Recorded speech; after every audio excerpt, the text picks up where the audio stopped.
বেশি শুনতে চাচ্ছেন না, পেটও খিদা, তারপরেও কিছু কথা বলতে হবে। আমার বক্তব্যটা একটু ভিন্ন ধরনের হবে। মাননীয় প্রধানমন্ত্রীকে বলবো, আপনি যাবত অনেকগুলি পদক্ষেপ নিয়েছেন যেগুলি আমরা সমর্থন দিয়েছি। বিশেষ করে আপনার ভিজিট চায়না বা মালয়েশিয়া, এগুলি নিয়ে সংসদে আলোচনা হয়েছে, সর্বসম্মতিক্রমে আপনাকে সমর্থন দিয়েছে। কিন্তু ভারতীয় মিডিয়া কি বলছে যে ভারত আসে নাই। ভারত এটা হাসিনার তীর্থস্থান ছিল, আমাদের তীর্থস্থান না। আমাদের যেখানে প্রয়োজন হবে সেখানে আমরা যাব।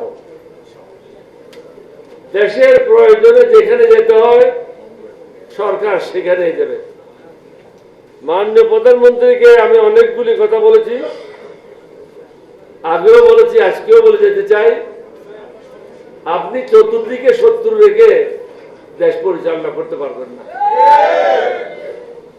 আমরা হলাম আপনার প্রকাশ্য শত্রু, যা বলছি মাইকে বলছি, কিন্তু আপনার আশেপাশে যারা আছে তারা হলো অপ্রকাশ্য শত্রু। অনেকে আছে যারা বিদেশ থেকে টাকা পায়, বিদেশ থেকে তাদেরকে পরামর্শ দেওয়া হয় এবং আপনাকে বিপদগামী করে। আপনার প্রথম এবং প্রধান কাজ হচ্ছে বাংলাদেশে যারা বিদেশি গুপ্তচর আছে তাদেরকে বের করা। তাদের দ্বারা আপনি ক্ষতিগ্রস্ত হচ্ছেন, দেশ ক্ষতিগ্রস্ত হচ্ছে। এখানে যে সংস্কারের কথাগুলি হচ্ছে, আমার মনে হয় বেগম জিয়ার ছেলে হিসেবে, শহীদ রাষ্ট্রপতি জিয়ার ছেলে হিসেবে এটা উদ্যোগ নিয়ে আপনার করা উচিত। আপনি ইতিহাসের একজন নেতা হয়ে থাকেন, এটার আপনার ক্ষতি হওয়ার কিছু নাই। শুধু একটা জায়গায় আপনার অসুবিধা হতে পারে যে আপনি প্রধানমন্ত্রী থাকলে দলের প্রধান থাকতে পারবেন না। এটা ছাড়া আমি কোনো জায়গায় আর কোনো সমস্যা দেখি না। ওটা নিয়ে আপনি আলোচনা করেন 11 দলীয় প্রযোজকের সাথে। বাকিগুলি যত তাড়াতাড়ি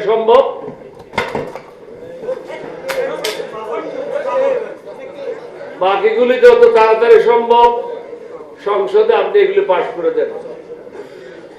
কারণ এগুলি যদি পাশ না করেন আপনি ক্ষতিগ্রস্ত হবেন। এখানে পরিষ্কার ভাষায় প্রত্যেক বক্তা একটা কথা বলে গেছেন যে আমরা ক্ষান্ত হওয়ার পাত্র নই।